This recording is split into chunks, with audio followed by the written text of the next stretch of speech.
Cuando las herramientas de la ciencia son utilizadas por la fe, solo podría esperarse un milagro. Durante más de 30 años, el Dr. José Aste Tonsman ha estado obsesionado buscando el misterio de los ojos y la mirada de Santa María de Guadalupe. Una imagen que hasta hoy día sigue abriendo sus misterios para ateos y creyentes, científicos y religiosos.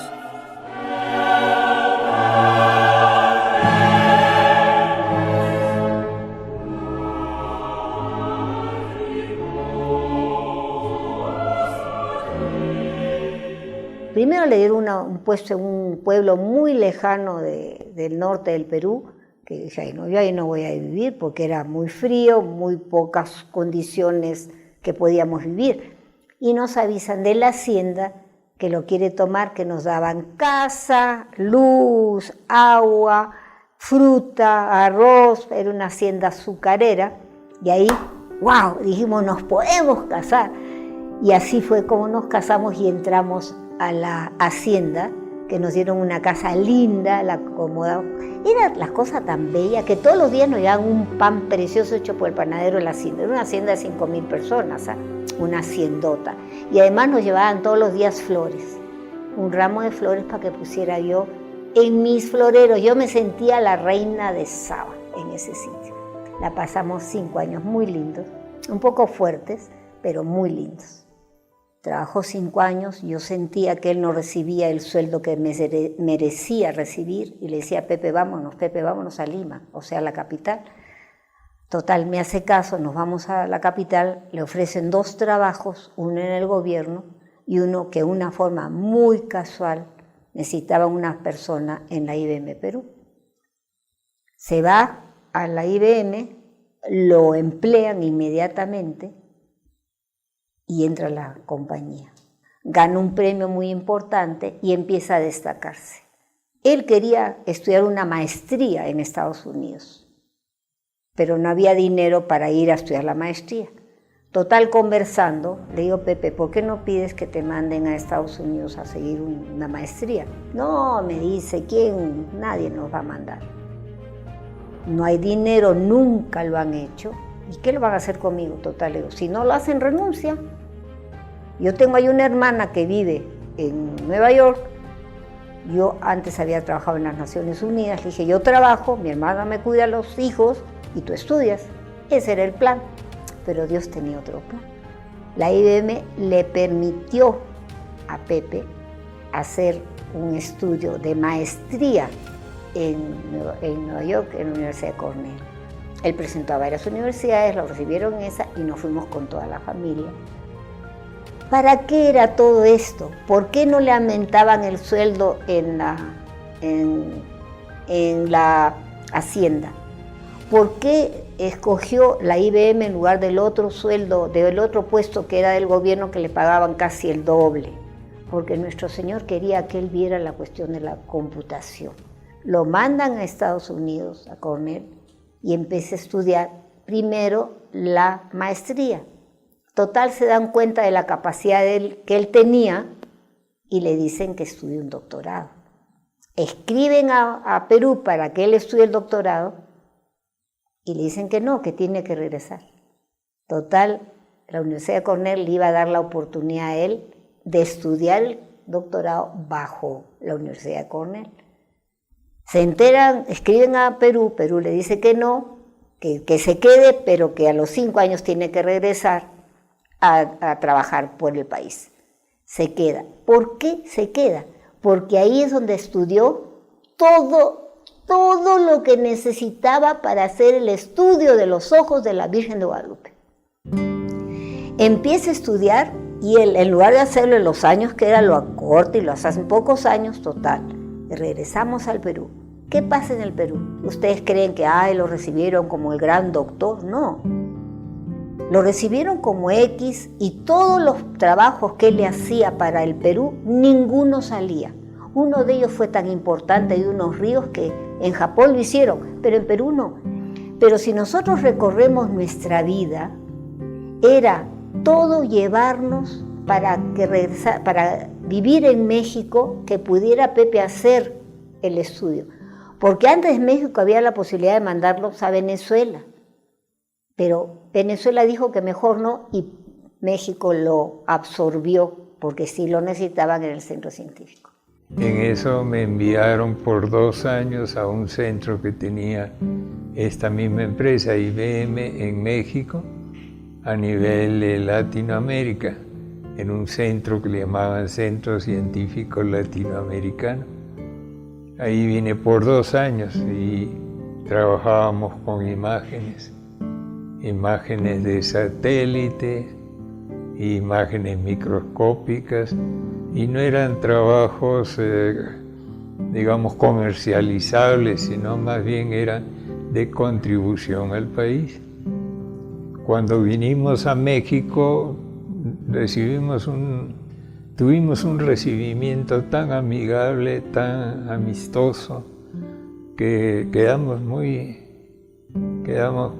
agradecidos a México.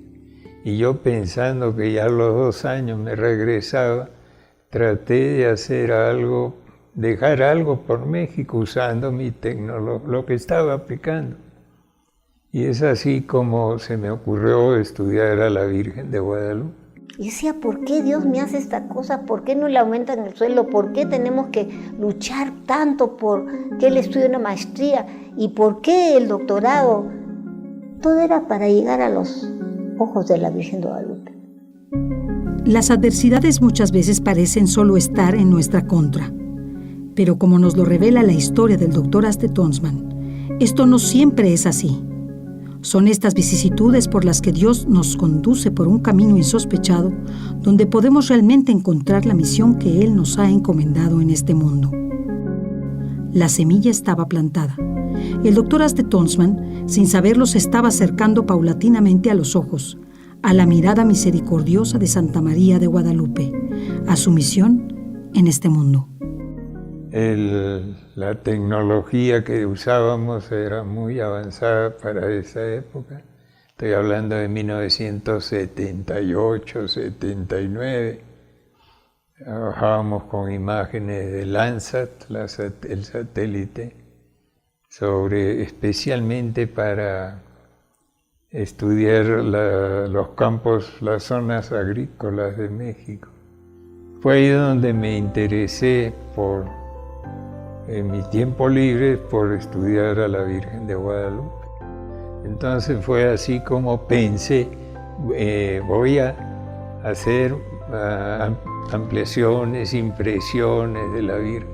Saqué unas impresiones de la imagen de Nuestra Señora, de 5 o 6 metros de largo, tremendas imágenes. No se me ocurría sobre qué concentrarme. Y así estuve un tiempo. Siempre esto lo hacía en mis horas libres, trabajando con imágenes que había comprado de lo que eran las transparencias en esa época. En el centro teníamos un digitalizador muy bueno, era un cuartito cerrado que se oscurecía para hacerlo mejor, otra época, ¿no? Entonces, un sábado que estaba yo en mi casa por tomar desayuno, me llega una revista, se llamaba Visión. Era una revista que publicaban en Miami, creo, y que en castellano, y que repartían gratuitamente. Entonces, hojeándola, veo ahí que había salido un pequeño artículo donde comentaba de cómo hacía unos años habían descubierto en las córneas de la Virgen de Guadalupe la imagen de una persona, el busto de una persona. Entonces yo dije, pues aquí está donde debo entrar, porque lo interesante es que eso había sido descubierto simplemente con una lupa. Yo dije, pues si con una lupa se descubre algo y realmente existe, con esta tecnología, proceso digital de imágenes, debe salir. Nunca me imaginé, por supuesto, que iba no solamente a encontrar esa imagen, sino iba a encontrar 13 imágenes, que son las que llegué a encontrar. Esa misma mañana me fui, terminé mi desayuno y salí y me fui al centro, que por supuesto el sábado estaba cerrado, pero había ahí guardián, así que entré, encendí la máquina, me puse a trabajar y no encontré nada. Las imágenes que tenía pues eran para turistas, las había comprado de esos slides le llamaban, en esa época se usaban mucho, para turistas. Pero me quedé con interés y a los días hablé con unos amigos ahí en el centro y le comenté esto y me dijeron, un amigo que tenía, que era casualmente mi jefe, me dijo, conozco a un señor que tiene muy buenas fotografías, que fue precisamente el que hizo el estudio que ha salido en la revista. Así que voy a averiguarme. A los pocos días me enseña la foto, una foto preciosa de la cara de la Virgen. Así es que esperé las horas después del trabajo, siempre la hacía fuera del trabajo, escaneé la digitalicé la cara de la Virgen, los ojos, y empecé ya a estudiar esto, pero era para la época muy avanzado, teníamos una terminal muy bonita, muy buena, que ya ahora estaría muy obsoleta, por supuesto, pero estamos hablando del 78, 79, entonces estaba en esas y sí utilizaba los mismos programas que utilizaba, por ejemplo, para imprimir mapas que resultaban de imágenes de satélites o mapas de otras cosas, o imágenes microscópicas. También estuve trabajando en unos proyectos muy interesantes de imágenes con la universidad. Algo interesante, y insisto en esto, los programas que yo desarrollaba los usaba ahí y me daba ideas para resolver condiciones de los ojos, del estudio de los ojos, que me servían para mi trabajo en real. Dentro de las aplicaciones, en esa época no había mucho software que se compra como el Photoshop o ese tipo. Entonces había que programar todo, incluso problemas, resolverlos, porque tampoco había una tecnología muy avanzada.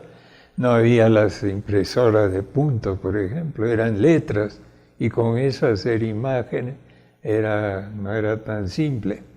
Lo mismo, la digitalización de imágenes requería más trabajo de lo que ahora, por supuesto, se requiere. La distribución de grises, que no es simple, desarrollé algoritmos para distribuir los grises, porque normalmente el escáner o digitalizador puede dar más tonos de gris al analizar una fotografía que lo que, sobre todo en esa época con las impresoras por letras, no daba mucho. Yo había preparado una escala sobreimprimiendo letras que tenía 32 tonos de gris. Es muy interesante todo esto, que ya ahora pues los jóvenes ni se preocupan de eso, le dicen 256, 72, 94, y ya solito el escáner se encarga de distribuirlos. No, en esa época había que hacer todo eso. Bueno, sí, el Photoshop es magnífico. Tiene el problema de que cuando uno aplica un determinado filtro, no está muy seguro de qué hace el filtro. Yo cuando hacía un filtro, pues sí sabía qué hacía, cómo eran los parámetros que lo manejaban. Acercarse al universo del Dr. Aste Tonsmann, para alguien como nosotros, ciudadanos del siglo XXI, es sin duda hacer un viaje en el tiempo para entender cómo eran las cosas en los años 70.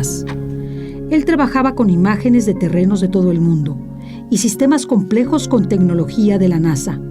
De él brotan palabras que nos llenan de entusiasmo, como histograma, escalas de grises, ampliaciones, morphing y toda una serie de conceptos del mundo científico de la imagen ya superadas por la actual tecnología digital de nuestro tiempo y a la que imperceptiblemente nos hemos acostumbrado.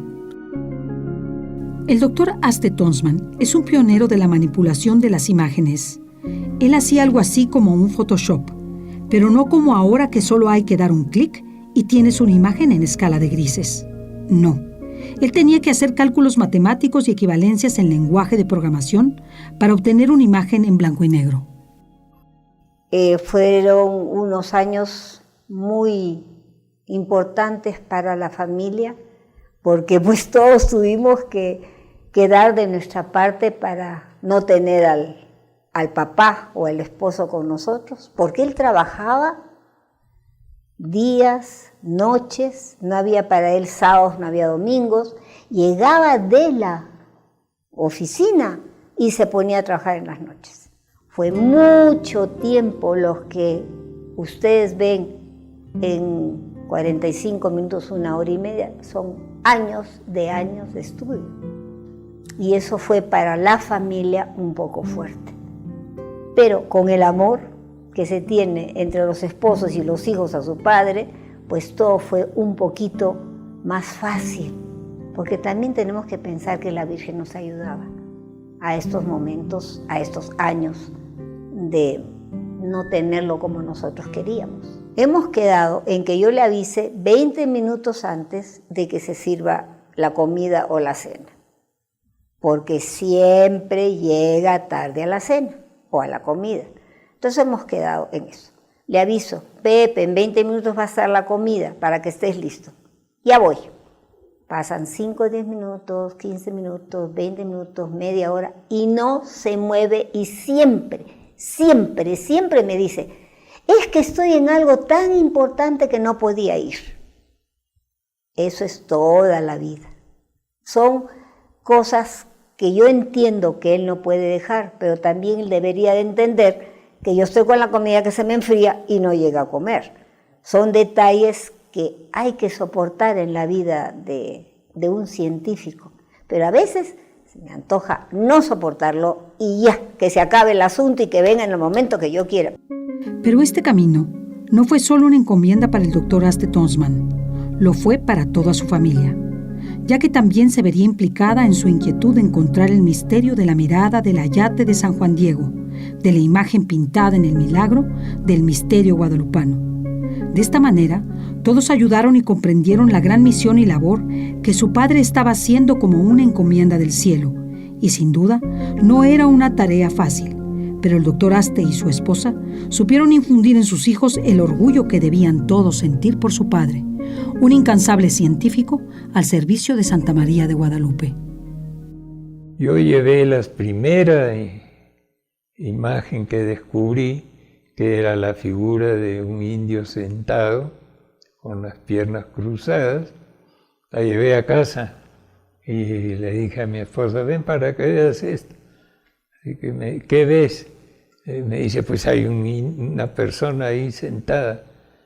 Bueno, pues está en los ojos de la Virgen. Casi se vuelve loca mi mujer. Un día estaba yo, me acuerdo que fue un sábado, y estaba yo en la casa limpiando esos discos que se limpiaban, ¿se acuerdan que son esos grandazos? Estaba limpiando los discos y en eso entra Pepe y me dice, él me dice a mi negra, no me dice mi nombre, ni mi apodo. Dice, negra, quiero que veas esto. Y le digo, ay, Pepe, ¿qué me quieres enseñar? Estoy limpiando los discos. Y me dice, es importante, negra, es bien importante. Ve, y saca un papel bien grandazo, enorme. Y me dice, ¿qué ves acá? Yo, ¿qué veo? Yo no veo más que cuadritos. Me dice, fíjate bien porque es bien importante. Me pongo a mirar y le digo, oye, amor, le digo, ahí hay un hombre, pero es un indio, un hombre que está casi desnudo. Eso, negra, eso está en los ojos de la Virgen de Guadalupe. ¿Estás seguro? Me dice, sí, estoy seguro, míralo de nuevo. Lo vuelvo a mirar y ahí estaba el indio semidesnudo en los ojos de la Virgen de Guadalupe. Así que inmediatamente dejé los discos me fui a un balconcito que había a decirle a las vecinas, oye, ven, porque hay un descubrimiento muy importante que Pepe ha hecho. ¿Qué ven acá? ¿Qué ven acá? Ay, acá vemos los ojos, en los ojos de la Virgen de Guadalupe. ¿Qué ven ustedes acá? No era como es ahora, eran unos cuadritos de diferentes colores, diferentes tonos de gris. Y tenías que fijar mucho la mirada, pero unos papelotes enormes. Y dice, no, bueno, ahí se ve como un indio. Llamé a la de abajo, llamé a la de arriba, llamé a la de más arriba, del penthouse, total, todas estuvieron en la casa. Y la señora que nos alquilaba a nosotros el departamento tenía una sobrina que trabajaba en Televisa.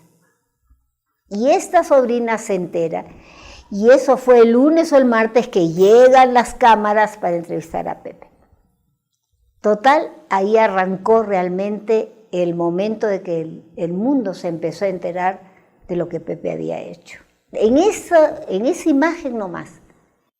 Total, en esos días llama por teléfono una señora que conocíamos, que tenía una sobrina en un programa muy conocido de noticiario de la televisión, y le cuenta. Total, a los pocos días me llaman que querían hacer una entrevista. Fueron con las luces y las cosas, y lo sacaron en la televisión. Ahí ya me preocupó un poco porque que no saliera el nombre de la empresa, porque es una empresa transnacional y que podía haber algún problema. De hecho, me lo dijeron. Pero pues así fue, muy al comienzo, cuando recién había encontrado la figura de, creo que las dos primeras, porque fue todo paulatino, no fue encontrar todo. Hay unas ideas a veces, ¿no? Había uno que otro que sí le interesaba mucho, pero en general hay la idea de que si estás trabajando con algo de investigación, algo científico, no debes meterte en nada con la religión. Y era un tema religioso, entonces que no lo veían muy adecuado. Una de las partes bien importantes de que lo que Pepe ha descubierto en realidad es cierto, no es mentira. Nadie quería ayudarlo, al principio le decían que era un loco, que le pasaba, que no sé qué, pero él seguía con esa inquietud, que para mi punto de vista, Dios se lo había puesto en su corazón. Cómo lo acompañaba la familia y yo como la esposa, pues soportando esos momentos, diciéndole, esto es cierto, amor, qué bien que lo has hecho, sí, adelante. Y pues a él no le faltaba, ni le preocupaba que le dijeran las cosas, porque él tenía dentro en su corazón un deseo de seguir viendo todo lo que ha descubierto. Muchas veces me han hecho esta pregunta, ¿no? Oiga, ¿cómo si es un trabajo científico? Porque yo les digo, bueno, la persona es íntegra. Por más que trabajes científicamente, no puedes quitar tus sentimientos. Ahora, lo que tienes que hacer es no cruzar uno con otro. O sea, cuando haces un trabajo científico, no darle una interpretación religiosa ni que pensar de que a la fuerza quieres encontrar algo ahí en forma porque Dios lo haya puesto. No. Agarra los números, por ejemplo, las matemáticas, y ahí no hay. Y por otro lado, cuando estás en el aspecto religioso, bueno, puedes ver un poco la importancia que pudiera tener una cosa así. Como tengo la costumbre de comentar, ¿no? Yo cuando hago la presentación de mis descubrimientos, digamos, lo haría como en 3 etapas, estudiando las 3 dimensiones que tiene la persona: la física, la mental y la espiritual. Entonces, en la física muestro las imágenes. La física se basa mucho en nuestros sentidos, la vista, el oído, los tactos, no sé. Luego viene la mental, que se puede comprobar que existen esto. Hay matemáticas o métodos que puedan asegurarlo. Y viene después la espiritual, porque una vez que uno acepta de que están ahí, que no tiene una explicación natural, entra uno a decir, bueno, ¿y por qué están ahí? ¿Qué mensajes o qué se quiso cuando se pusieron ahí? Y al principio fue como hasta ahora un boom en el mundo, porque el único que ha hecho ese descubrimiento es él. Nadie más se ha atrevido a hacerlo. Y había una pareja de amigos de nosotros, yo iba a unas reuniones a la casa de ella, y el esposo de ella era el jefe del centro científico. Él le permitía a Pepe que utilizara todas sus máquinas, pero él decía que eso no podía ser verdad. Él era un ateo, y su esposa era muy, muy católica. Total, un día va un monseñor Eduardo Chávez a Mérida, donde ellos vivían, y se ponen a hablar de muchas cosas, y en eso sale el nombre de Pepe, de José Aste. Sí, le dice este señor, yo era su jefe. ¿Y qué había pasado? La esposa le decía a él, a su esposo, ¿por qué no haces el mismo estudio? Si tú tienes todas las máquinas y sabes todo lo que Pepe ha hecho, síguelo. Y si es verdad, pues ya se sabe que es verdad. Y si es mentira, lo publicas en el mundo, que es mentira. Pero hazlo porque tú lo puedes hacer. Entonces, Pepe no sabía nada de esto, y este doctor, que era un doctor también, Martínez, hizo el estudio exactamente como lo había hecho, y todo salió verdad. Entonces, él le contaba a Monseñor Chávez, le decía, mira, fue verdad todo lo que hizo Pepe. Y le dice, oye, ¿por qué no escribes una carta? Una carta que digas todo lo que me estás diciendo. Escribió la carta, la firmó, y es la comprobación de un doctor en ciencias que hizo el mismo estudio que Pepe y salió exactamente igual. Entonces lo que él enseña es verdad, no es idea de su imaginación, es pura ciencia. La ciencia y la fe parecen ser dos polos opuestos de imposible convergencia. Pero estos prejuicios no impidieron que el doctor José Aste aplicara todo su conocimiento a los ojos de la imagen de la Virgen de Guadalupe. El ser humano no es solamente un ser racional. Hay fenómenos que sería imposible explicarse solo a través de la lógica. Para el doctor Aste Tonsmann, esto es claro. El ser humano es íntegro. Es un ser con una realidad física, mental y espiritual. Es sentimiento e intuición, pero también es un ser con capacidad lógica y una racionalidad. Santa María de Guadalupe tal vez quiere que esa dualidad se convierta en una unidad entre ciencia y fe. Al preguntar quién podría ser este indígena que está sentado ahí con las piernas cruzadas, la postura me pareció muy interesante. Y justo en esos días tuve un viaje a Guadalajara, me acuerdo, y paso por un monumento donde había un indígena sentado exactamente en esa posición. Porque me decía, ¿por qué está sentado así? No se sentó en una silla o algo. Y no, pues, y ya me enteré, los antiguos mexicanos no usaban sillas, se sentaban en el suelo. Después, un día que fui al Museo Antropológico, había al menos, no sé, porque hace años que no voy, una maqueta de un mercado, de un tianguis, y hay varios sentados en esa postura. No usaban sillas, se sentaban en el suelo. El indígena, por ejemplo, me llamó la atención, ¿por qué está con la frente tan amplia? O sea, calvo en la frente. En mi tierra, decía yo, pues los indígenas no tienen ese problema.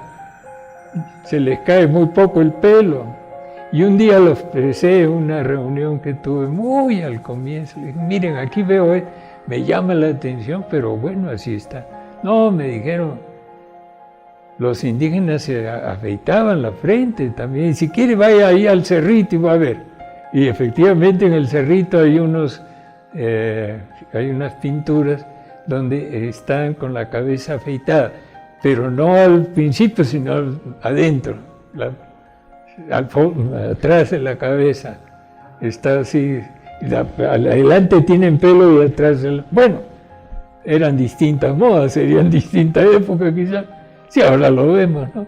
¿Por qué iban a ser distintos? En el sentido de tener modas, ¿no? Iguales, son humanos. Entonces, bueno, son detalles de este indígena. Y me dijeron, puede ser un sirviente del obispo. Ahora está casi desnudo. Y me dicen, algunos me dijeron, bueno, pero ¿por qué está casi desnudo? Si es diciembre, supuestamente, es frío más bien. Pero no, me enteré por otro lado, pues, que venía gente de sitios más fríos y estaban muy tranquilos aquí, ¿no?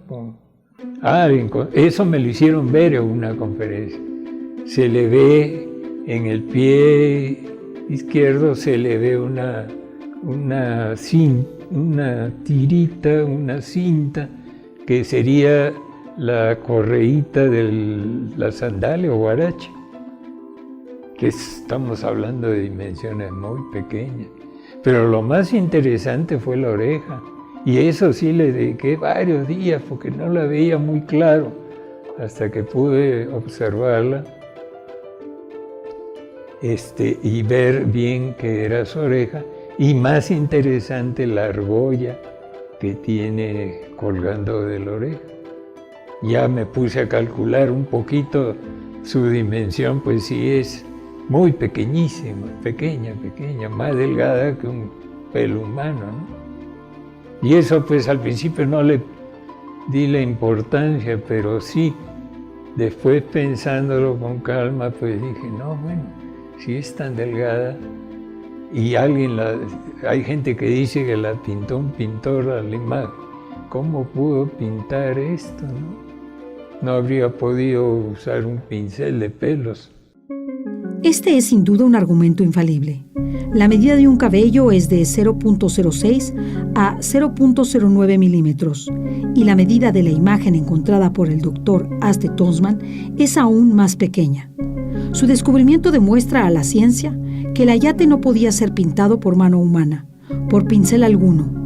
Y para rematar el hallazgo, estas microscópicas imágenes se encuentran simétricamente en las dos córneas y pupilas de los ojos de la Virgen de Guadalupe, en un ayate cuyas fibras no dan la posibilidad de tan excelsas imágenes microscópicas. Entonces, cuando descubro la cara del que sería el obispo Zumárraga, encuentro que era un hombre muy demacrado. Tiene las mejillas hundidas, el hueso malar muy marcado. Entonces yo pensé, esto es una calavera. ¿Qué hace aquí una calavera? ¿Tendrá alguna explicación? ¿Por qué está esto? Y estuve, pero fueron varios días que estuve muy preocupado. Y en eso recordé haber visto una foto de una pintura de Miguel Cabrera. Y me fui a verla y encontré, ahí está la cara muy parecida a la que está ahí. Ahora, Miguel Cabrera vivió mucho después de la aparición, pero debe haber tenido alguna pintura, algo del obispo Zumárraga para pintarlo.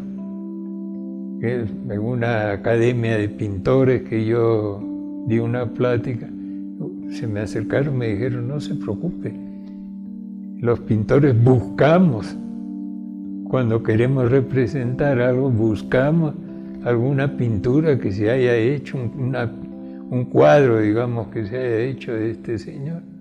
O sea que sí, sería el obispo Zumárraga. Pero esto me tuvo un tiempo preocupado, pensando, que en la noche me despertaba, decía, ¿por qué una calavera ahí, no? ¿Qué hace? Después otra cosa, ¿por qué está tan cerca el otro señor? Entonces cuando yo pregunté por qué están estos dos señores, Ya me dijeron, no, pues es que Zumárraga nunca aprendió a hablar el náhuatl, el idioma de los aztecas. Tenía un traductor. Y incluso se sabe un joven español, porque sí era joven, es joven la figura que está junto a él, muy cerca. Le estaba ayudando, traduciendo en su encuentro precisamente con Juan Diego. Luego sigo buscando y encuentro a un personaje que con una capa o tilma. Inmediatamente que encontré esto dije, bueno, ¿quién puede ser que esté con una capa que le monta sobre los hombros? Ya me puse a analizar un poquito más y veo que tiene el brazo que está debajo extendiéndolo y está justo frente a donde estaría el obispo. Pues ahí estaría Juan Diego y ya se va armando la escena. Inmediatamente me puse a estudiar lo que sería la tilma de Juan Diego. A ver, encontrar la imagen. Pues no está, por más que la trabajé. Aquí sí podríamos hablar micra por micra, no metro por metro, sino micra por micra, para estar seguro, y no está la imagen de la Virgen. Dije, bueno, las flores deben estar por algún lado, tampoco las encontré. Por otro lado, el sombrero que ella usa como un cucurucho también me llamó la atención, porque yo dije, no he visto a nadie con ese tipo de sombrero. Ya me enseñaron y me prepararon incluso una transparencia, una de recortes de códices mexicanos, donde hay personajes que usaban así un sombrero, ese extraño sombrero en punta. La escena que el doctor Aste Tonsman descubre primero en las córneas de los ojos de Santa María de Guadalupe corresponde a la estampación del ayate. San Juan Diego, al ser recibido por el obispo Zumárraga, entra con su ayate abrazado a su pecho. En él lleva las rosas de Castilla que la Virgen de Guadalupe le ha hecho cortar como prueba para el obispo. La Virgen entra junto con San Juan Diego sin ser vista por el ojo humano y se coloca precisamente más arriba y casi de frente a la escena. Por ello sus ojos y por tanto su mirada ven hacia abajo. Esto explicaría el por qué el doctor Aste Tonsman, al ver las imágenes en las córneas de la Virgen, ve a Juan Diego con la tilma abierta pero sin la imagen de la Virgen de Guadalupe, lo que nos hace pensar que la Virgen estampa la escena en sus ojos unos segundos antes de que ocurra la estampación en la tilma, como si la Virgen Santísima quisiera dejar patente que el milagro de la estampación de su imagen ocurre precisamente ante la presencia del obispo Zumárraga. En las córneas de los ojos de la Virgen de Guadalupe aparecen como en una fotografía 13 personajes presentes en la escena, entre ellos San Juan Diego abriendo el ayate y dejando caer las rosas, el obispo Fray Juan de Zumárraga y Juan González su traductor, un indígena que observa sentado en el suelo con un arete en su oreja y guaraches en los pies, y un hombre con facciones europeas que parece ser Sebastián Ramírez de Fuenleal, obispo de Santo Domingo y después sustituto de Hernán Cortés, último gobernador previrreinal de la Nueva España. Como el caso de la esclava negra, que cuando la descubro yo dije, negro, ¿cómo no? Aquí hay un error, ¿no? ¿Qué hace? Porque sí se le ve que tiene rasgos de negra, de raza negra. Los labios muy gruesos, el cuerpo muy robusto, sin ser gorda. Y entonces dije, pues esta es una mujer negra. ¿Qué? Aquí hay un problema, ¿no? ¿Cómo que en 1531 hubiera habido algún negro por acá? Y en una de mis pláticas le digo, fíjese, aquí tengo un problema. No, me dice, Cortés, se sabe, trajo esclavos negros cuando viene a México. Pero lo más bonito, que me encanta comentarlo, fue un día que me llaman por teléfono, ni siquiera me saludaron. Me dice, encontré a su negrita, está en la historia. Yo pegué un salto, a ver, ¿cómo es eso? Sí, me dice, hay una historia del padre Mariano Cuevas que cuenta que en su testamento, el obispo daba libertad a la pareja de esclavos negros que le acompañaron desde España. Ella se llamaba María, o sea, hasta nombre tenemos.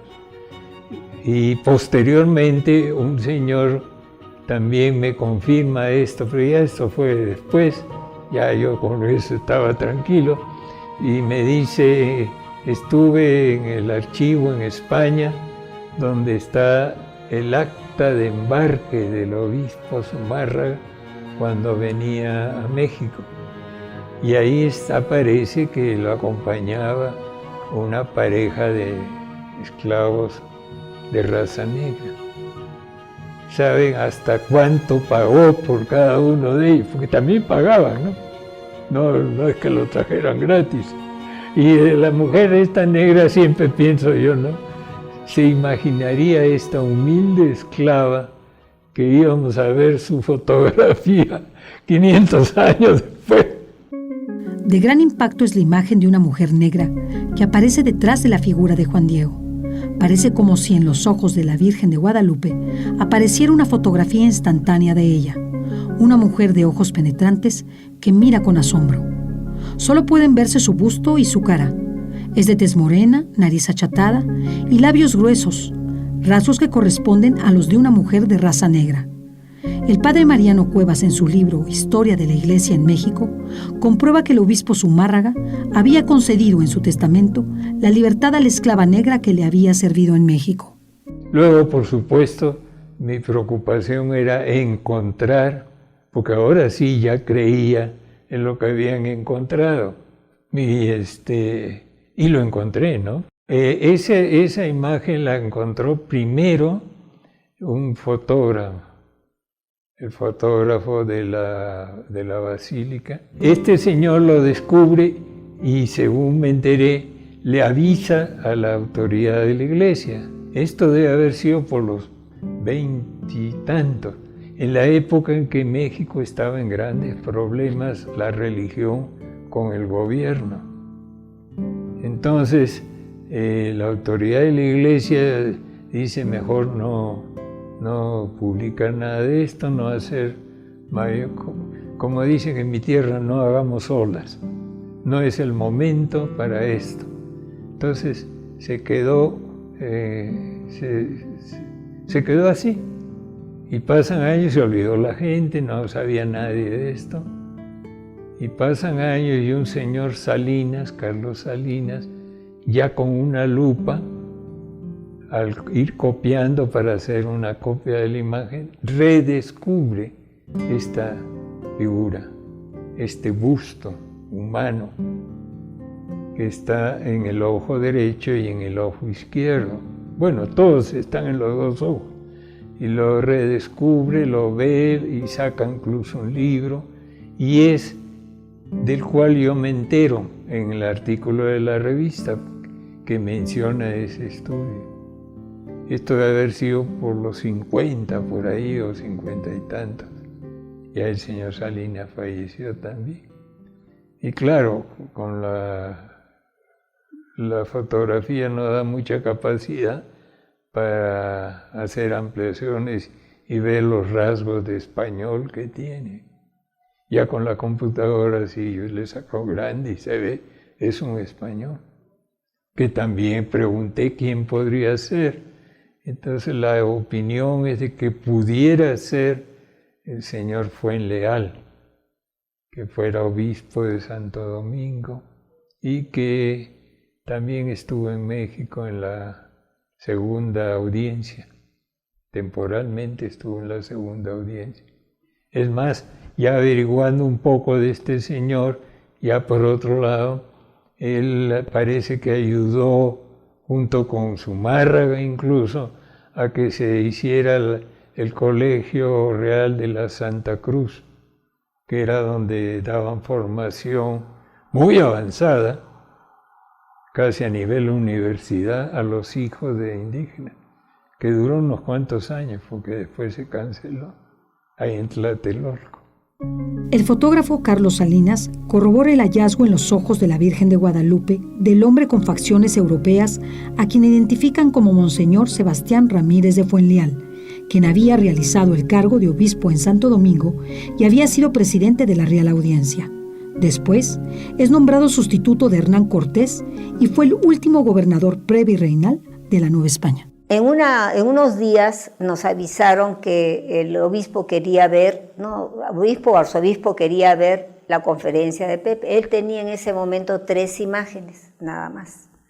El indio, su marra y su traductor, pero él quería verla. Entonces nos citaron a uno de los sitios donde estudian los seminaristas, que era en Tlalpan, y llegamos y Pepe empezó a pasar las imágenes que tenía y se quedó el arzobispo impactado. Le dijo, doctor, ¿qué necesita usted para que esto sea mucho mejor y mucho más amplio y que vea más cosas?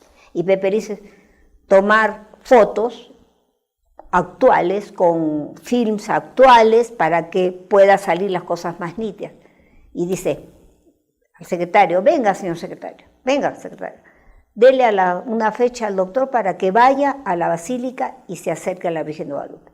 Entonces me acerco yo y le digo, arzobispo, su excelencia, ¿puedo ir yo? Claro, señora, puede ir usted. ¿Y pueden ir mis 4 hijos? No. Usted y su esposo y otras personas, pero de sus hijos nada. Bueno, ni modo. Nos hacen firmar en un cuaderno, no cuaderno, sino en un libro muy grande las personas que iban a estar presentes. Una vez que firmamos, nos llevan por un ladito y había una escalera de mármol y ahí esa puerta grandota. Entonces viene una persona, abre así la puerta, y se abre la puerta. En ese momento, se los digo con el corazón en la mano, en ese momento no sé qué salió de esa puerta, pero me caí sentada sobre una de las gradas.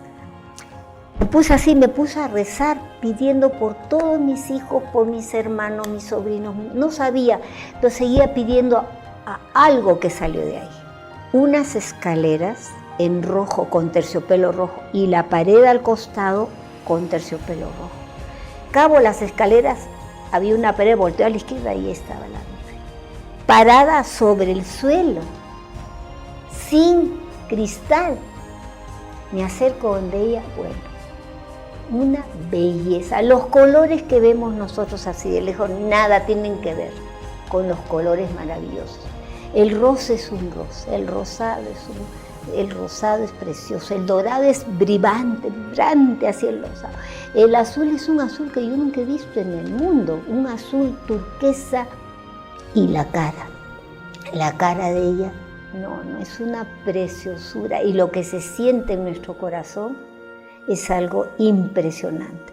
Se le ve aquí un nudazo, un nudo enorme, que seguramente el pobre San Juan Diego cosió su tela como él quería y salió con uno. Esto forma este hundido que tenemos nosotros aquí. Eso lo forma un nudazo que tiene la Santísima Virgen. Luego acá en todo el vestido están los hilos de costura que forman parte de las flores, parte del manto, que no se nota, pero está todo cosido. Estuvimos con ella un buen tiempo. El tiempo se pasó volando. Yo entré a las 11 y salimos a las 2 de la mañana. Yo quería quedarme con ella. Observándola de cerca se puede ver como a mi punto de vista pareciera como que no son algo puesto, sino que son como hilos de colores. Y de hecho pasa al otro lado. Hay una imagen de la espalda, que por supuesto está, digamos, volteada, ¿no? Y luego, pues, es muy interesante observarla de cerca. La vez que tuve la oportunidad de estar frente a la imagen, incluso sin el cristal protector, me concentré en los ojos, no me puse a ver mucho de la imagen, que era lo que a mí me interesaba más. Y sí, ahí están las imágenes encontradas por mí con el computador. Ella está ahí viva. Me dice, Pepe, no digas eso, Nera, lo digo porque lo sientes. Lo que sientes ahí es el cielo, estás con ella en el cielo. Es una emoción increíble, increíble cuando estás así tan cerca a ella. ¿Cómo será estar con ella en el cielo? Algo maravilloso.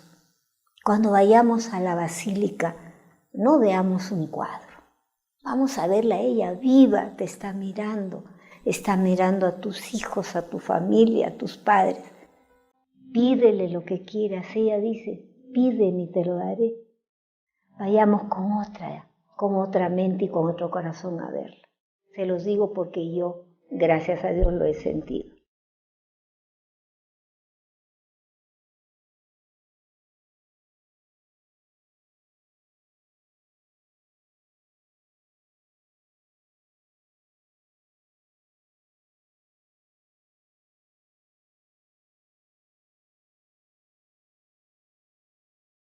Es muy interesante cuando terminé, porque observé que había algo extraño. Las imágenes de esta escena de la estampación están alrededor, pero dejan el centro de la córnea sin tocar, digamos. Entonces me dediqué a ver el centro de la córnea, que corresponde a la pupila, y ahí saltó para mí la familia, el grupo familiar. Pues muy interesante descubrir a este grupo familiar, que es muy pequeñito, y que descubrí a la madre, descubrí a un hombre que está frente a ella, que sería el padre, con un sombrero. Lo interesante, me llamó la atención, que está más abajo que la madre, como conversando, pero como dándole soporte. Encontré 2 niños y encontré una mujer en el ojo izquierdo. Después encontraría también a un hombre, pero en el otro ojo, en el ojo derecho, en la pupila derecha. Para mí esto fue algo interesante porque dije, esta escena está fuera de contexto con la otra escena, no tiene nada que hacer. Y por otro lado, es muy pequeña. Entonces, al fijarme en la posición que estaba, noté que como la cabeza del obispo y su traductor estaban encima de... Y entonces, como eran más chicas, dije, pues deben haber estado más atrás. ¿Cómo es que las podemos ver? Si estaban los 2 señores estos, sus cuerpos no debieron dejar verlo, estaban detrás. Y me puse a pensar, pues no se han quitado los cuerpos. Es decir, hay una voluntad para que lo veamos esto, que nos deje ver la escena de la estampación, pero que veamos esta escena, que no tiene nada que hacer con la estampación. Y por último me doy cuenta de que están justo en la pupila, la parte más importante de los ojos. En una conferencia que di, que yo no había descubierto que la madre carga en su espalda a un bebé. Yo la veía media con un bulto en la espalda y pensé, esta mujer era media jorobada, ¿no? Pero una de las conferencias que di, casualmente una joven se me acerca y me dice, no, fíjese que ese es un bebé que está cargando con el rebozo esta señora. Así que fue muy interesante el descubrir eso, y ya salta a la vista la cinta que tiene en el rebozo la madre para sujetar mejor el cuerpo del bebé, ¿no? Me acuerdo mucho que un padre que ha hecho muchos estudios sobre la Virgen, que ya falleció, estuvo en casa, le mostré esto y se quedó impresionadísimo por la familia, por la madre que estaba ahí. Y tengo una anécdota también muy interesante. hace como 30 años de esto. Estuve en Atlanta, en Estados Unidos, y tuve la oportunidad de darle la conferencia, lo que tenía hasta ese momento, personalmente, a una señora vidente de allá, que era bastante conocida, y le mostré lo que tenía todo, que ya tenía todos los personajes, quizás no con tanto detalle como los tengo de ahora, pero sí, y me llamó la atención que lo que a ella le llamó más la atención, y me lo dijo, es, fíjese, aquí en la familia hay un hombre y una mujer. La pareja matrimonial es hombre y mujer. Yo pensé para mis adentros, y que quería que fueran 2 hombres. Pero ya en esa época estaba el problema, en Estados Unidos se venía. Y por eso esta señora, después me lo expliqué, hace como 30 años de esto. Hasta hace como un año yo presentaba a la familia. Es un mensaje que está en la pupila de la Virgen, que está referenciado por la Virgen cuando dice, para que se cumpla lo que pretende mi compasiva mirada misericordiosa, y nos está hablando de la familia. Hasta hace como un año yo presentaba, este es el mensaje, pero ya al dedicarme a estudiar cada uno de los personajes, he encontrado cosas muy interesantes. La importancia de la madre, por ejemplo, es importantísima, nos lo recalca en sus ojos Nuestra Señora. Y me he puesto, están los abuelos, mensaje para los abuelos, y me he puesto a pensar, es que si hablamos de la familia, no se debe, o se debe además de recalcar la importancia que tiene como familia. Al hablar de la familia no se debe solamente considerar la importancia, que por supuesto la tiene muchísima, pero también entrar a cada uno de los personajes que lo forman. ¿Cuál es el papel, cuál es la importancia que tiene la madre o el padre, incluso los hijos, el bebé, los abuelos? Todo esto creo que debe integrarse dentro de cualquier tratado o tema que hable de la familia y su importancia. Está la madre como personaje central, el más alto, el central, que carga en su espalda a un bebé, como hasta ahora lo hacen las indígenas. Está el padre, y muy interesante, está un poco más abajo, está como conversando, mirándola, como dándole soporte a la madre. Están 2 niños, o sea que esta pareja tiene 3 hijos, el bebé que está cargado en la espalda de la madre y 2 niños, un niño y una niña. Y detrás está la abuela y el abuelo. Para cada uno de estos miembros de la familia nos da un mensaje.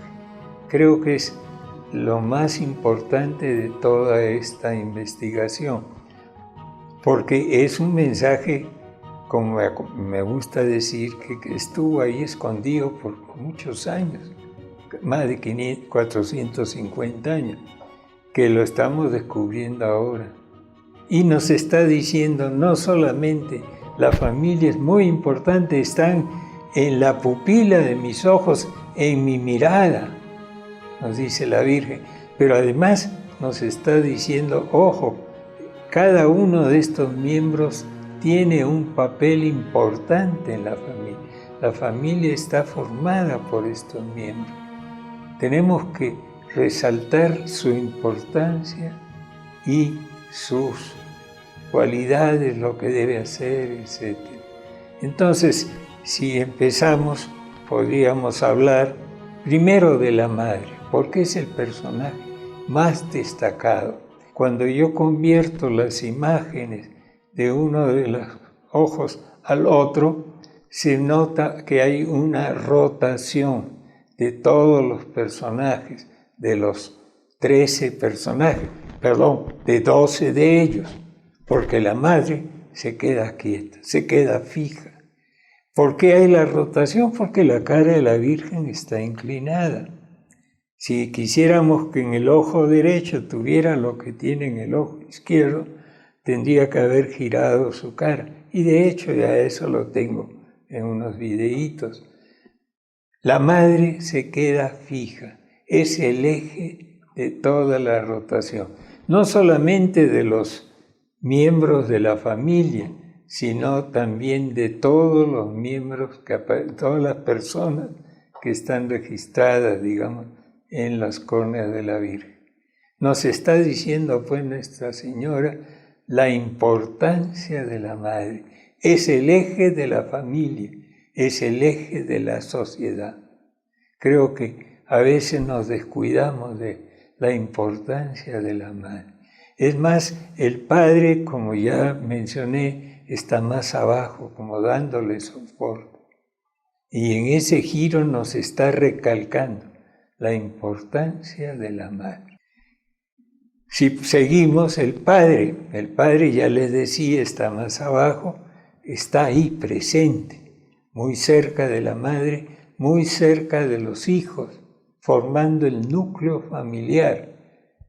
Pero tiene cosas muy interesantes, además de decirnos a Nuestra Señora que su aporte en soporte de la madre es importante. Es interesante que en ese cambio de imágenes de un ojo al otro, cuando el padre se acerca a la madre, los hijos que estaban un poco separados se juntan. Es decir, el padre tiene una labor de integrar a la familia. Nos está diciendo Nuestra Señora, nos está recomendando al padre, integra a la familia, integra al núcleo. Si seguimos con los personajes, pasaríamos a hablar a la pareja matrimonial, al esposo, al padre y a la madre, hombre y mujer, madre y padre. Ambos, muy interesantes, están encerrando, como dando cobijo a los hijos. Forman el núcleo familiar. Es muy importante esto, y en esto me acuerdo de un comentario que decía el Papa Francisco hace muy poco. Todos los niños del mundo tienen el derecho a tener una madre amorosa y un padre amoroso, pero no solamente el cariño de la madre y el padre, así misma para ellos. Es importante el cariño que se tenga madre y padre. Es un triángulo importantísimo para cada elemento de la familia. Y comentaba yo con un amigo, hablando de la delincuencia, cómo está creciendo, y le decía, para mí es muy difícil pensar en un criminal que haya sido criado en un hogar con un padre y una madre amorosos y que se amen entre ellos.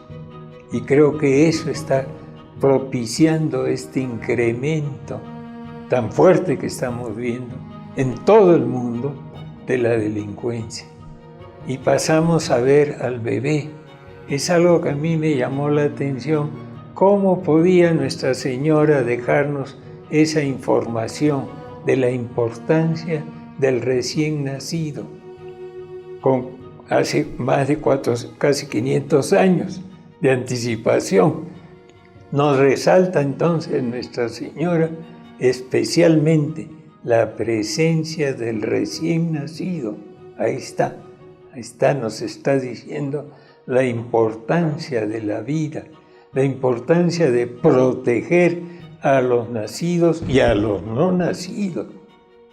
Es muy interesante ver cómo están los dos hijos rodeando a la madre sobre todo, y cuando el padre se acerca se juntan entre ellos, formando así un compacto núcleo familiar. Es tan importante, y ya nos lo decía también el Papa Francisco, que en la familia, los hermanos se forma esa camaradería tan necesaria en el mundo actual. Por último, y no menos importante, y esto lo digo como abuelo que soy, los abuelos. Es muy interesante la presencia de los dos abuelos. Y aquí nos deja además Nuestra Señora información y recomendaciones. Podemos ver en el ojo derecho cómo está el abuelo y la abuela, inclinados sobre todo la abuela, sobre la madre, como dándole consejos. El abuelo está detrás de la abuela, muy cerca también, como aconsejándola también a la madre. Pero cuando el padre se acerca a la madre, la abuela se retira y el abuelo desaparece. Es decir, nos está recordando algo que nosotros, con la experiencia de abuelos que tenemos y haber visto muchos casos de problemas familiares, hemos visto casos en que muchas veces la suegra, porque es la suegra del esposo, se entremete en la vida familiar. Y Nuestra Señora nos dice, dales consejos, ayúdalos, pero debes saber cuándo no entrometerte, no causar. ¿Por qué desaparece el abuelo? Al principio esto me preocupó mucho, por más que lo busqué, y se imagina todo el entusiasmo que le puse para encontrarlo. Y pensé, a lo mejor está dándonos una idea de las estadísticas que hay, que bueno, no sabemos muy bien que nosotros nos vamos antes que nuestras esposas. Pero no, me lo hizo ver una señora en una de las conferencias y creo que tiene mucha razón. Hay niñas, hay mujeres que cuando niñas han considerado a su padre como un modelo masculino. Cuando se casan deben olvidarse de ese modelo y tomar como modelo masculino a su esposo, a su marido, para que la familia se consolide, para que la familia surja y se proteja y nos dé lo que queremos, familias muy seguras, familias integradas, que den formación a los hijos y que creen y mantengan nuevos ciudadanos para la sociedad en sí. Quisiera recalcar la importancia de la familia, pero no solamente la importancia de la familia como entidad, la importancia de cada uno de los miembros de la familia, porque la familia es lo que diríamos la suma de las acciones y actividades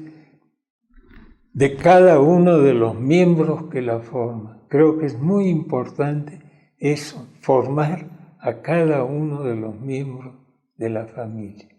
Y es un amor que se le tiene a la Virgen porque pues tenemos que darnos cuenta que la Virgen dejó esas cosas en sus ojos para nosotros en esta época, que veamos la familia que está ahí en sus pupilas. Esa familia, lo pienso yo, y fíjense, de verdad, yo hasta ahorita estoy enchinada de pensar nomás que yo estoy en los ojos con mi familia, en la pupila de la Virgen de Guadalupe. Si todos entendiéramos esto, el mundo sería diferente. Todo sería amor, alegría, cariño, pero no lo entendemos. Pero yo creo que con los años va a poder llegarse a lograr que la gente entienda que la Virgen es nuestra madre, que nos cuida, que nos protege y que está en México. Acá está ella viva. Hay mensajes y los mensajes son para ahora, porque estuvieron escondidos.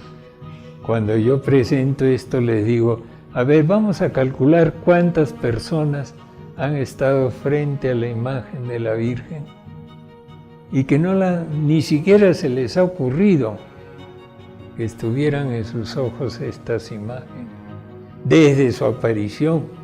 desde 1531. Pues no habría cómo contarlas, no son millones de millones. Estuvieron escondidas, esperaban la tecnología. Pero como a mí me gusta decirles en la conferencia que dicto, a lo mejor no solamente esperaban la tecnología, sino esperaban unas condiciones que requirieran mensajes específicos para esas condiciones que se están presentando ahora. Quisiera recordarles lo que la Virgen le dice a Juan Diego para que se cumpla lo que pretende mi compasiva mirada misericordiosa. En su mirada misericordiosa lo podemos descubrir ahora. Es más, cuando rezábamos la salve o lo seguimos rezando, hay una parte que decimos, vuelve a nosotros esos tus ojos misericordiosos. Pues ya lo vemos, en sus ojos misericordiosos y compasivos está la familia. Nos la está haciendo ver ahora. Y yo cuando dé esta conferencia les recomiendo a todos, la próxima vez que recen la salve, piensen que cuando dicen, vuelve a nosotros esos tus ojos misericordiosos, le estamos pidiendo que refuerce nuestra familia, porque ahí en su mirada misericordiosa, en sus pupilas, está nuestra familia, la familia de cada uno de nosotros, esa familia que queremos defender ahora porque está siendo tan atacada. En las pupilas de la Virgen de Guadalupe, el doctor José Aste Tonsmann descubre a toda una familia, a una madre como figura central que carga en sus hombros a un bebé, a un padre y dos pequeños niños, como figuras destacadas de la familia. También se hacen presentes el abuelo y la abuela detrás del padre y de la madre indígenas. Con ello, de una manera milagrosa y aún misteriosa en sus pupilas, Santa María de Guadalupe nos revela su presencia entre nosotros y el misterio y objetivo de las palabras que aparecen en el Nican Mopohua, y que son las palabras que la Santísima Virgen dice a San Juan Diego, para que se cumpla lo que pretende mi compasiva mirada misericordiosa.